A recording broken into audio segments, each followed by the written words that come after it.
भगवान श्री कृष्ण की मृत्यु के बाद द्वारका की महिलाओं के साथ क्या हुआ, आइए जानते हैं इस वीडियो के माध्यम से।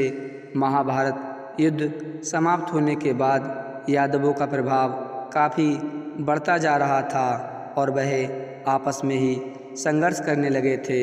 ऐसे में एक दिन वायु देवता को दूत बनाकर भगवान श्री कृष्ण के पास भेजा।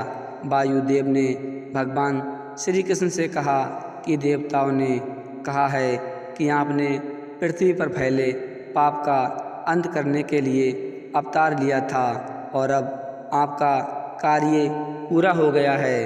अगर आपकी इच्छा हो तो आप अपने लोग वापस आ जाएं। तब भगवान श्री कृष्ण ने कहा कि जब तक यदुवंशियों का अंत नहीं हो जाता तब तक पृथ्वी का भार कम नहीं होगा, इसलिए अब मैंने इनके अंत की व्यवस्था कर दी है और अब केवल 7 दिनों के अंदर ही मैं भूलोक का अंत कर दूंगा। भगवान श्री कृष्ण के ऐसा कहने के बाद वायुदेव वापस चले गए, लेकिन द्वारका में अपशगुन के बादल मंडराने लगे। एक दिन सभी यदुवंशी प्रभास क्षेत्र यानी वर्तमान सोमनाथ मंदिर के पास स्थित समुद्र तट पर आए। यहीं यादवों में आपसी विवाद हो गया और वह एक दूसरे को मारने लगे। कुछ ही समय में यदुवंशियों की मृत्यु हो गई। इस स्थिति को देखकर बलराम जी सागर तट पर बैठ गए। भगवान श्री कृष्ण और उनके सारथी दारुक ने देखा कि बलराम जी के मुख से एक विशाल नाग बाहर निकल रहा है। समुद्र उस नाग की स्तुति कर रहा है। कुछ ही समय में वह नाग सागर में समा गया। इस तरह बलराम जो शेषनाग के अवतार थे, शरीर त्याग कर क्षीर सागर में चले गए। सोमनाथ मंदिर से कुछ ही दूरी पर जहाँ बलराम जी ने अपना देह त्यागा था, वहाँ बलराम जी का एक मंदिर बना हुआ है। बलराम जी की देह त्याग के बाद भगवान श्री कृष्ण ने अपने सारथी से कहा कि अब मेरे भी जाने का समय हो गया है, इसलिए मैं योग में लीन हो जा रहा हूँ। द्वारका में जो लोग बच गए हैं उन सभी को कह दो कि अर्जुन के आने के बाद वह द्वारका को छोड़कर उनके साथ चले जाएं, क्योंकि अर्जुन के द्वारका से जाने के बाद मैंने समुद्र से जो भूमि द्वारका नगरी बसाने के लिए ली थी, समुद्र उसे डुबो देगा। उस समय केवल मेरा भवन ही शेष रह जाएगा।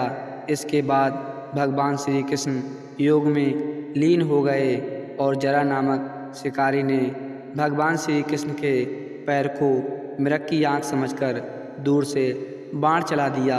इस बाण के लगते ही भगवान श्री कृष्ण मूर्छित हो गए। जरा ने जब श्री कृष्ण को देखा तो काफ़ी घबरा गया और अपराध बोध से दुखी हो गया। तब भगवान श्री कृष्ण ने जरा को समझाया कि यह तो मेरे विधान से ही रचा हुआ था। मैंने स्वयं ही अपने देह त्याग के लिए इस विधि को चुना था, क्योंकि तुम्हारे पिछले जन्म का ऋण मुझ पर था। जरा पिछले जन्म में बाली था, जिसका वध भगवान श्री राम ने किया था। जब अर्जुन द्वारका पधारे और सब हाल जाना तो यदुवंशियों के सब पहचान कर उनका अंतिम संस्कार किया।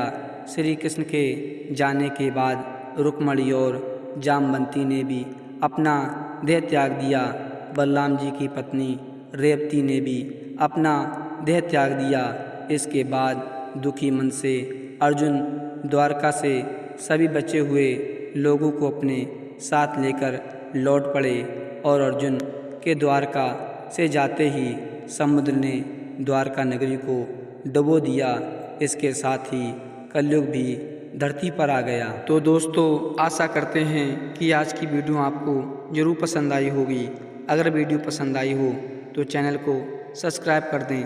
मिलते हैं एक नई वीडियो में, तब तक के लिए जय हिंद, धन्यवाद।